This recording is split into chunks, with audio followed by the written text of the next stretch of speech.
OBD de trouble code description technique contrôle du débit d'air d'admission diesel coincé fermé. Qu'est-ce que cela signifie?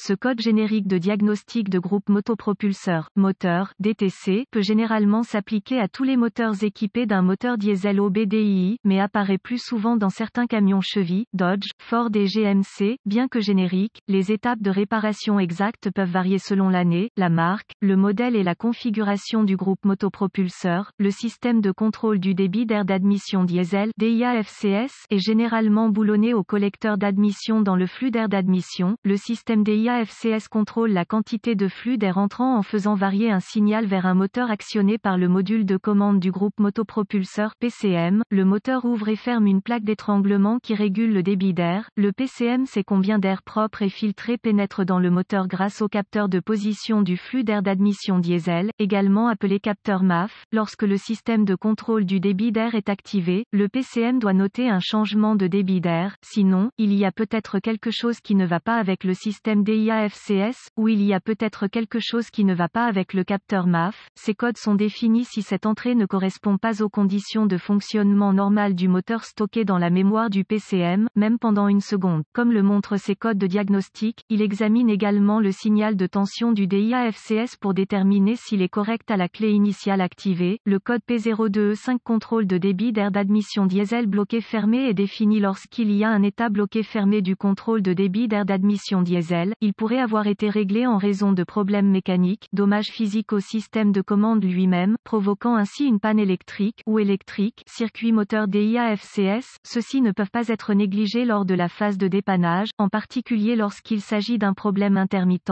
Les étapes de dépannage peuvent varier en fonction du fabricant, du type de moteur, contrôle DIA-FCS et des couleurs de fil. Quelle est la gravité de ce DTC?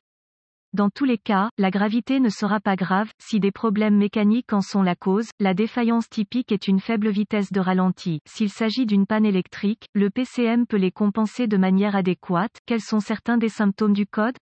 Les symptômes d'un code de panne P02E5 peuvent inclure, témoin de dysfonctionnement allumé possible faible ralenti uniquement symbole de contrôle électronique des gaz clignotants non régénération du filtre à particules diesel pour brûler l'accumulation de suie, ne brûle pas la suie du catalyseur DPF, perte éventuelle de courant se plaindre. Quelles sont les causes courantes du code? Les causes de ce code P02E5 peuvent inclure, ouvert dans le circuit de signal vers le moteur, contrôle DIA-FCS, court-circuit possible à la tension dans le circuit de signal vers le moteur, contrôle DIA-FCS, possible court-circuit vers la terre dans le circuit de signal vers le moteur, contrôle DIA-FCS, possible échec du moteur, de la commande DIA-FCS, probable échec du PCM, peu probable. Quelles sont les étapes de dépannage du P02E5?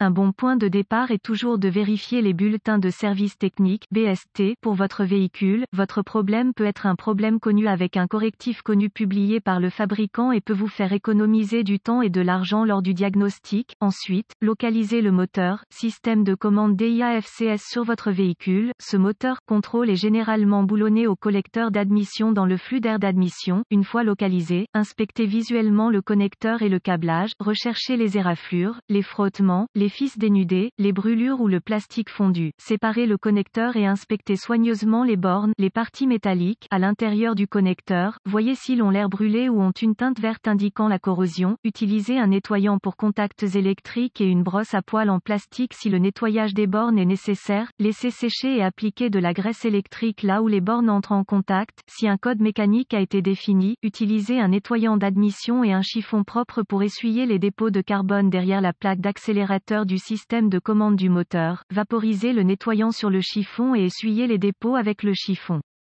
Ne jamais pulvériser ces dépôts dans le moteur, car ils peuvent provoquer un mauvais fonctionnement, dératé et avec suffisamment de nettoyant d'admission, des dommages au convertisseur catalytique et éventuellement au moteur. Vous disposez d'un outil d'analyse, effacez les codes de diagnostic de la mémoire et voyez si le code P02E5 revient. Si ce n'est pas le cas, les connexions étaient probablement votre problème. Si le code P02E5 revient, nous devrons tester le DIA-FCS et ses circuits associés, avec la clé éteinte, débrancher le connecteur électrique du moteur moteur, contrôle DIA-FCS, connecter un fil noir du voltmètre numérique à la borne de terre au connecteur du faisceau de câblage du moteur, contrôle DIA-FCS, connecter le fil rouge du voltmètre numérique à la borne du moteur au connecteur du faisceau de câblage du capteur DIA-FCS, tourner la clé sur le moteur éteint, vérifier les spécifications du fabricant, le voltmètre doit indiquer 12 volts, sinon, réparer le câble d'alimentation ou de mise à la terre ou remplacer le PCM, vérifier les spécifications du fabricant pour les procédures de test complètes sur votre véhicule spécifique en cas de doute. Si le test précédent a réussi et que vous continuez d'obtenir un P02E5, cela indiquerait très probablement un moteur. Contrôle DIA-FCS défectueux, bien qu'un PCM défectueux ne puisse être exclu tant que le moteur contrôle DIA-FCS n'a pas été remplacé. En cas de doute, demandez l'aide d'un diagnostiqueur automobile qualifié. Les PCM doivent être programmés ou calibrés en fonction du véhicule pour être installés correctement.